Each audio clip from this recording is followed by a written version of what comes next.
আর যাব না আমেরিকা,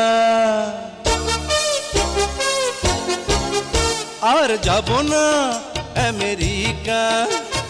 পেলাম যখন তোমার দেখা, তোমার বাড়ির পাশে বাড়ি ভাড়া করে থেকে যাব ঢাকা।